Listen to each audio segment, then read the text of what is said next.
Acting Prime Minister of Haiti, Ariel Henry, fired his Justice Minister late Wednesday, just hours after another top official resigned amid the accusations of the PM's links to the assassination of President Jovenel Moise. On an official visit to Venezuela, the Secretary General of the Organization of the Petroleum Exporting Countries, Mohamed Berkindo, praised the country's central role in the organization. Canadians are preparing to head to the polls next Monday, the second time in less than 2 years after Prime Minister Justin Trudeau called snap elections in hopes of achieving a majority government.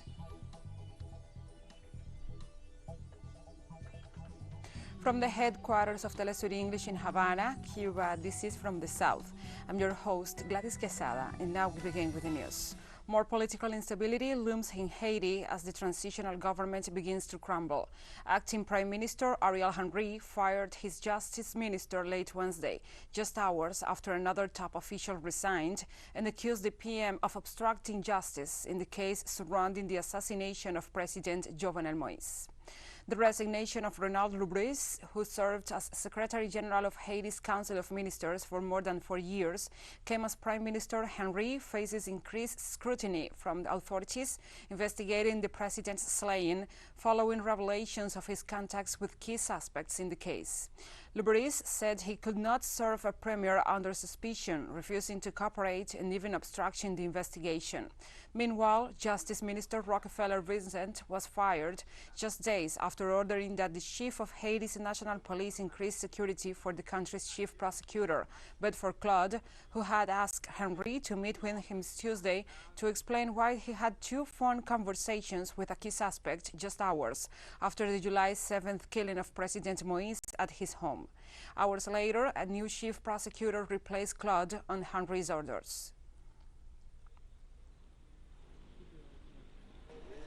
And the president of Bolivia, Luis Arce, headed a meeting with indigenous representatives in the northeastern department of Beni this Wednesday, who presented proposals for local development to the national government. During the meeting, attended by over 500 representatives of different grassroots organizations, President Arce stressed the importance of providing the necessary support to the country's indigenous peoples, with full inclusion and recognition in the all-governmental policy. He also highlighted the planned programs and productive projects in the area. Arce called for unity among indigenous peoples and warned of right-wing attempts to show division. He also recognized the role of indigenous peoples in the recovery of Bolivia's democracy following the 2019 coup. Similar events were previously held with indigenous communities in Santa Cruz, La Paz, and Tarija.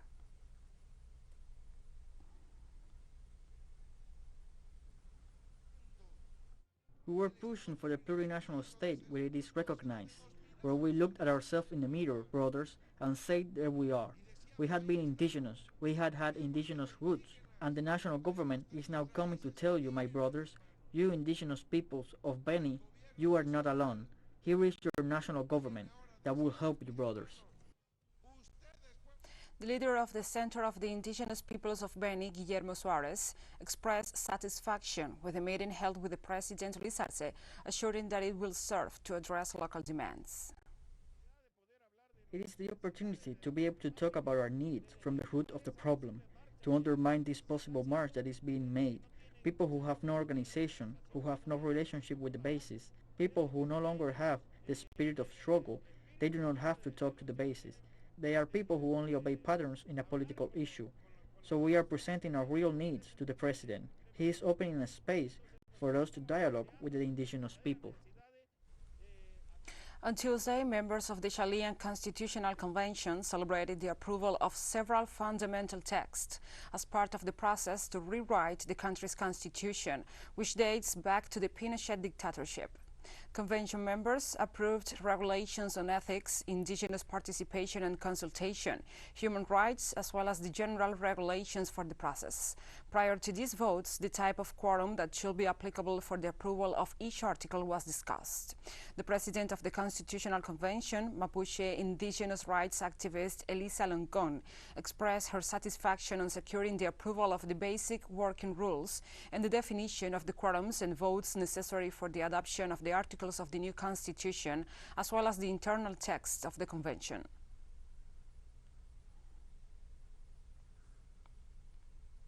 Several ministers of the Argentine government resigned from their post on Wednesday, in the wake of the primary elections held on Sunday.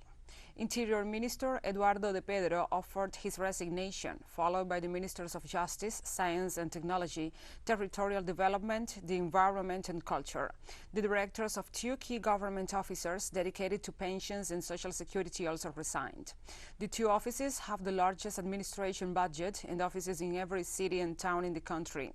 The moves are in line up with the shake-up announced by the Argentine executive after learning the results of the last Sunday primary elections, which did not favor the coalition led by President Alberto Fernandez and with a view to reversing the results in the November midterms.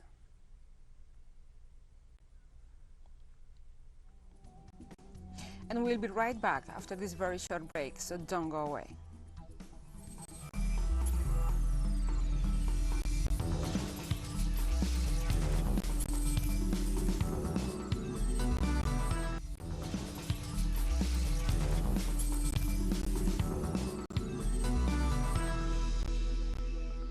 Welcome back to From the South. On an official visit to Venezuela, the Secretary General of the Organization of the Petroleum Exporting Countries, Mohamed Burkindo, said Venezuela has played a crucial role in the organization's formation and subsequent success throughout its history. The comment came as OPEC celebrated its 61st anniversary on Tuesday. Venezuela was one of the 5 founders of the bloc back in 1960, in a move that sought to coordinate the petroleum policies of its member countries and to ensure the stabilization of oil markets. As part of the visit, Burkindo met with the Venezuelan Minister of Industry and National Production, Tarek El Aizami. The OPEC Secretary General expressed his sincere gratitude to the Venezuelan government for its contributions to the organization, highlighting its active role in OPEC's responses to the oil market downturn for 2014 to 2016 and the severe oil demand contraction due to the COVID-19 pandemic in 2020. Meanwhile, El Aizami reiterated that despite the United States' unilateral and coercive measures, Venezuela remains committed to OPEC and its member states. I take the liberty of denouncing on this occasion, in spite of the efforts made by the organization to ensure the stabilization of the world oil market, that Venezuela is still subject to an illegal and implacable siege by U.S. imperialism and its allied governments, with the intent purpose of taking ownership of the world's largest oil reserves, as evidenced by the coercive measures imposed on our oil industry. And the OPEC Secretary General Mohamed Burkindo said member countries will continue to work together to address challenges.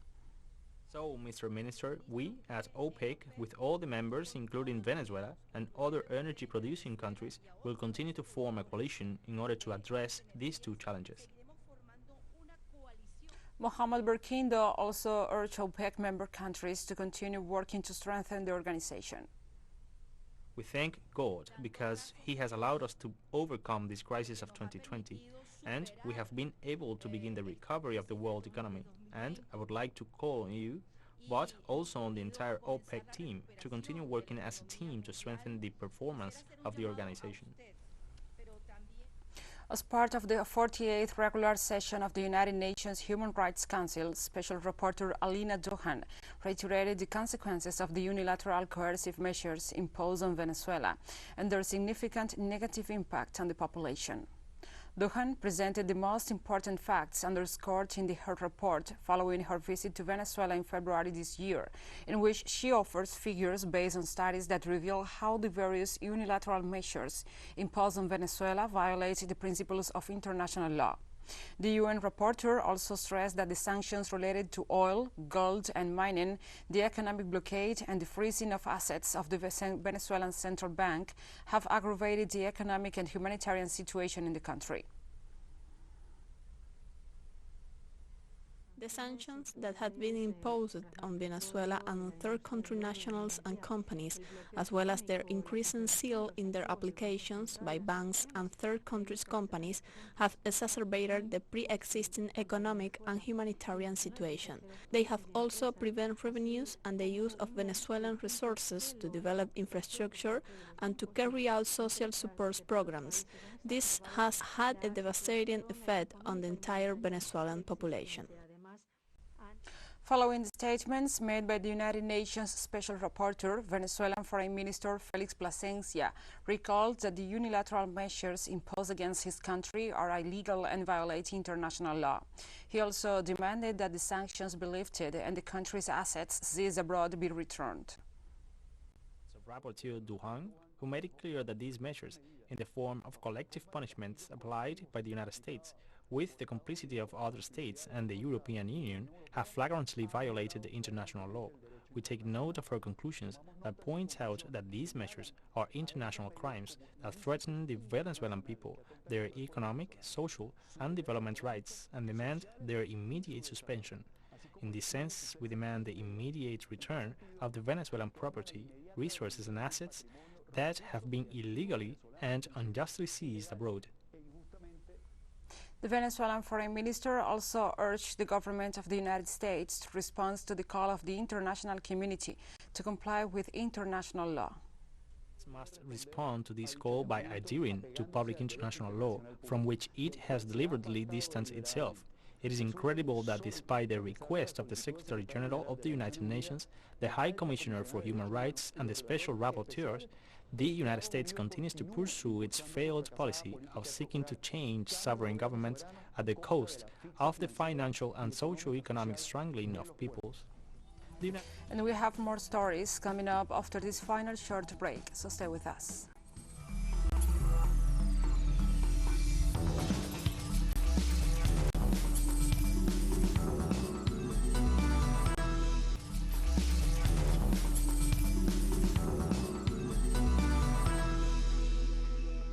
Welcome back. A Guatemalan special court issued the first conviction against one of the 22 teachers and workers of the Ministry of Education accused of the sexual abuse of an equal number of girls in recent years in the north of the country. The historic sentence of 27 years in prison for the crimes of rape and sexual assault was handed down to teacher Armando Filiberto Valdez Juarez for having sexually abused an indigenous girl when she was aged between 12 and 14 years old. Valdez Juarez is the first of 22 public system teachers accused of sexual abuse of 22 indigenous girls, all of whom are represented by a special human rights law firm which adopts a feminist approach. Their lawyer stressed that the conviction represented hope for the victims and that schools should be a safe space for children.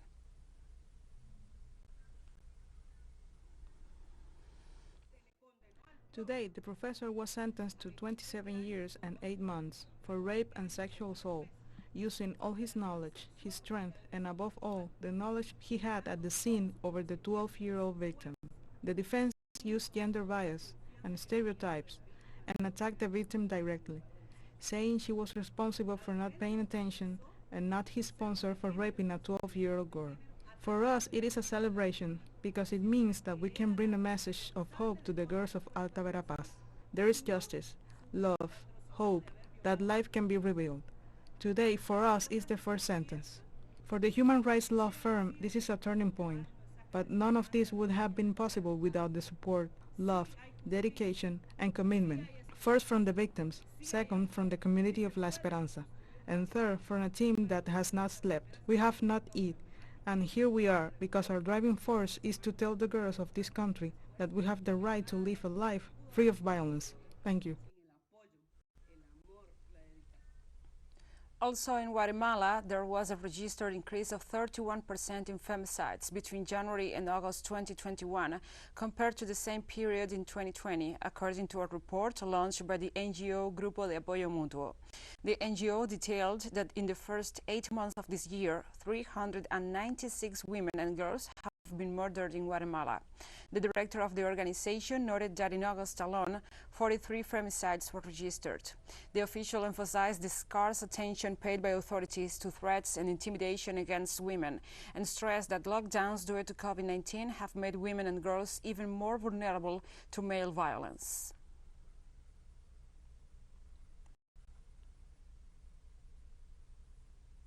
Now we move on to other topics. Canadians are preparing to head to the polls on September 20th in a snap election called by Prime Minister Justin Trudeau. Our correspondent Pablo Vivanco brings us more details in the following report. For the second time in less than 2 years, Canadians will go to the polls to elect a new government this September the 20th. Despite widespread opposition to the vote, Prime Minister Justin Trudeau called on the election with the hopes of achieving a majority government after falling short of a majority of seats in Canada's parliament in the 2019 elections. Trudeau's Liberals have promised bold actions on a number of issues including climate change and economic recovery, but this may not be enough to swing more voters, according to recent polls. The Liberals are in a very tight race with the resurgent Conservative Party under new leader Erin O'Toole, who hopes to bring the right-wing party back to power, campaigning on reviving the economy and especially businesses that have closed as a result of the pandemic measures.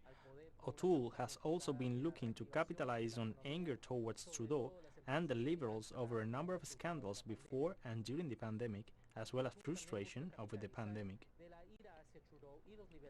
The centre-left New Democrats under Jack Singh are looking to gain some seats, particularly in the country's urban and industrial centers, campaigning on taxes on the wealthy and to fund an expansion of social programs including pharmacare and dental care. Singh NDP is currently polling at around 16%. In Quebec, the regional party, the Bloc Québécois, are likely to retain their hold over those seats, while the Green Party, under new leader Unami Paul, could lose the 2 seats they have currently. This election has also seen the rise in the polls of the right populist People's Party under former Conservative Minister Maxime Bernier, despite their exclusion from all debates, galvanizing those who oppose measures to prevent the spread of COVID-19, including lockdowns and vaccine passports. Concerns over climate change continue to top the concerns of the minds of voters after wildfires ripped through the provinces of British Columbia and Ontario, though the capacity of the healthcare system and mandatory vaccinations are also of concern, according to polls. The elections also come after a summer where the remains of thousands of indigenous children in residential schools were uncovered, prompting nationwide protests. These elections could also be pivotal for Trudeau, as well as the leaders of the NDP and the Greens, all of who could face the prospect of having to step down if their parties do not improve their results from the last elections. Now we continue. Chile commemorated this Thursday the 48th anniversary of the Victor Harara assassination. On September 16, 1973, the Chilean dictatorship of Augusto Pinochet murdered Victor Harara, one of the most emblematic voices in the Chile and Latin America. Harara was arrested shortly after the Chilean coup of 11 September of 1973, which overthrew Allende. He was tortured during interrogations and ultimately shot dead, and his body was thrown out on the streets of a shanty town in Santiago. Victor Harara remains one of the leading figures of freedom, hope, and protest songs in Latin America. His verses and his voice are a flag for the poor people of the world.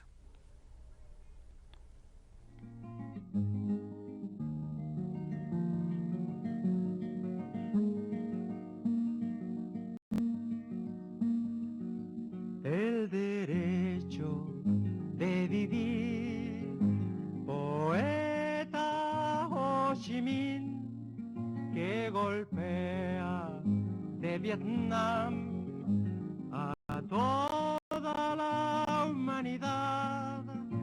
Ningún cañón borrará el surco de tu arrozal, el derecho de vivir en paz. Indochina, es el lugar más allá del ancho mar, donde revientan las olas con genocidio y napalm. La luna es una explosión que funde todo el clamor, el derecho de vivir en paz.